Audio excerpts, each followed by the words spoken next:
Γεια σας κυρίες και κύριοι από το Ευρωπαϊκό Κοινοβούλιο στο Στρασβούργο. Σήμερα Τετάρτη 17 Ιουλίου και το κεντρικό θέμα συζήτησης όλων εδώ είναι τι θα γίνει αύριο με την κρίσιμη ψηφοφορία για την πρόεδρο της Ευρωπαϊκής Επιτροπής, την κυρία Ούρσουλα φον ντερ Λάιεν. Οι προβλέψεις δίνουν και παίρνουν. Κανείς δεν γνωρίζει ποιο θα είναι το τελικό αποτέλεσμα, γιατί η ψηφοφορία είναι μυστική. Όμως υπάρχει μια μικρή αισιοδοξία στο στρατόπεδο της κυρίας φον ντερ Λάιεν ότι τελικά θα βρεθούν οι απαραίτητες ψήφοι. Υπάρχει ένα παζάρι μέχρι και την τελευταία στιγμή από πλευράς Ευρωπαίων συντηρητικών και ρεφορμιστών, στην ομάδα των οποίων ανήκει και το κόμμα της κυρίας Μελώνη, για να υπάρξουν παραχωρήσεις από την κυρία φον ντερ Λάιεν στο κομμάτι της Πράσινης Συμφωνίας, που έχει ενοχλήσει πάρα πολύ μέρος της ευρωπαϊκής συντηρητικής δεξιάς.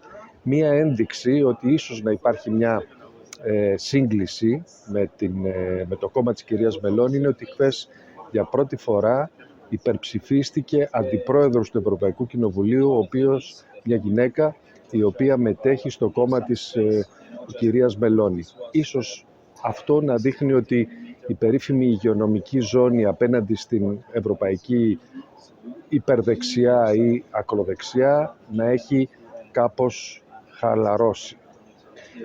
Ένα άλλο σημείο το οποίο έχει κάνει μεγάλη εντύπωση είναι η απόφαση της Ευρωπαϊκής Επιτροπής, με πρωτοβουλία προφανώς της κυρίας Μελώνη, να απέχουν οι επίτροποι από τις συνεδριάσεις που οργανώνει η Ουγγρική Προεδρία.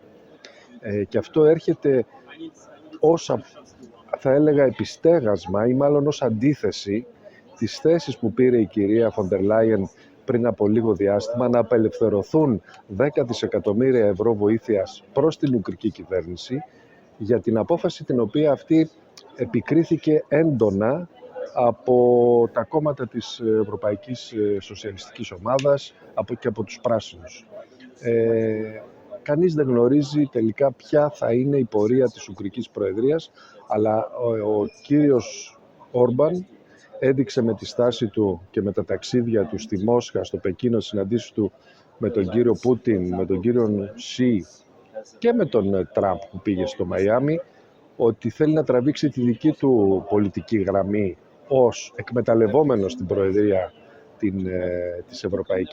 του Ευρωπαϊκού Συμβουλίου. Αυτό όμως οι υπόλοιπες χώρες δεν θέλουν να το ανεχθούν και εκεί υπάρχει μια αρκετά μεγάλη ομοφωνία σε σχέση με αυτή την απόφαση της Επιτροπής και της κυρίας φον ντερ Λάιεν.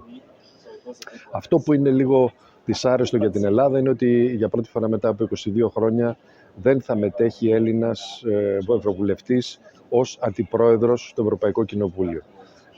Αυτό συνέβη διότι δεν υπήρξε μία προσωπικότητα η οποία να μπορέσει να υποστηριχθεί από ευρύτερες πολιτικές ομάδες.